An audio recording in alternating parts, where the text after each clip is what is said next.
me suis dit qu'une petite machine à coudre, ce serait sympa. Et puis j'ai regardé sur Ricardo. Puis je suis tombée sur une petite machine qui m'a plu. Et puis j'ai renchéri.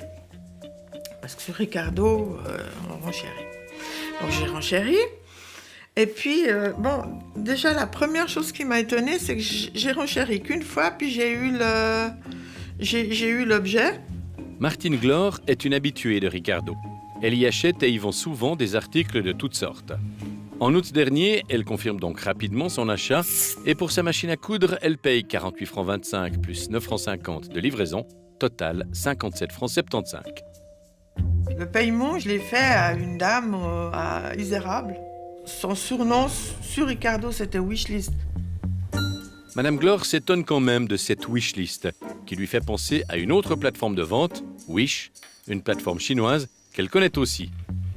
Elle va regarder et elle y trouve la même machine à coudre qu'elle vient de commander, mais beaucoup moins chère. Quand je suis rentrée de vacances, j'ai trouvé ça dans ma boîte aux lettres.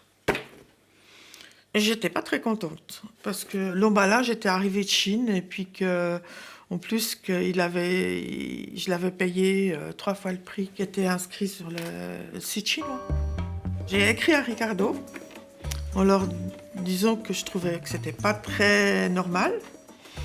Et Ricardo m'a répondu me disant qu'il ne cautionnait pas ça, mais qu'il pouvait pas l'empêcher.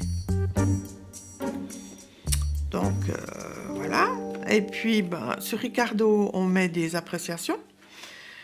Et là, j'ai mis une appréciation négative en disant que j'étais pas contente de retrouver un emballage qui venait de Chine. Wishlist m'a répondu en me disant qu'il fallait que j'enlève mon appréciation négative parce que c'était bien marqué sur les conditions de vente que le paquet viendrait de l'étranger.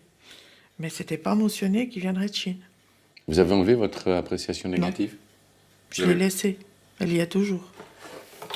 La transaction que Madame Glor a vécue correspond à ce qu'on appelle, en bon français, le dropshipping. Pour savoir de quoi il retourne, direction Yverdon, pour y trouver Arnaud Dufour, spécialiste en marketing digital. Le dropshipping, c'est une approche de la vente qui est un peu particulière dans la mesure où le vendeur ne va pas directement recevoir le produit, le stocker, puis l'expédier lui-même au client.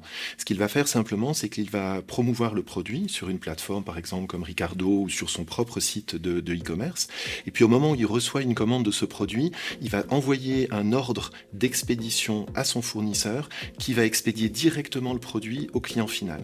Et puis on a toute une série de cas qui sont plus que problématique puisqu'on peut avoir des soucis au niveau de la qualité des produits, du respect des normes, du respect des matières, du respect d'un certain nombre de critères de qualité, là où peut-être les normes ne sont pas les mêmes qu'en Suisse. Quelle garantie de qualité? Qui va assurer le service après-vente de ces articles qu'on trouve sur ces sites comme Ricardo, Alibaba, AliExpress ou d'autres? La question est d'autant plus pertinente que les articles viennent de loin. Souvent, on a en Occident encore une image un peu négative des produits qui sont fabriqués en Chine ou dans d'autres pays. Si je vous dis un produit vient du Népal, du Pakistan ou de telle ou telle région d'Afrique, il se peut qu'il y ait dans votre esprit un imaginaire en termes de perception de qualité qui ne soit pas optimal. Et donc, le vendeur va souvent avoir tendance à masquer l'origine du produit.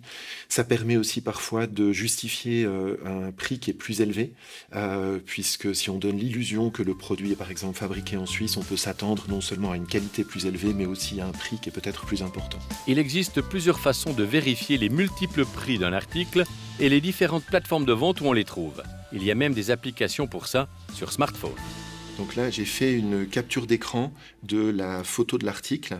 Et puis ensuite, je vais utiliser l'application AliExpress pour laquelle vous avez la possibilité de rechercher un produit en mode visuel, par le biais de la photo.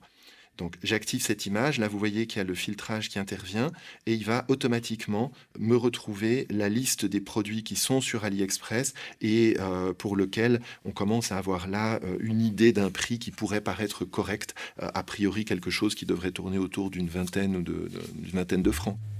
Martine Glor a fait son achat spontanément, sans autre vérification. Aujourd'hui, elle veut partager son expérience.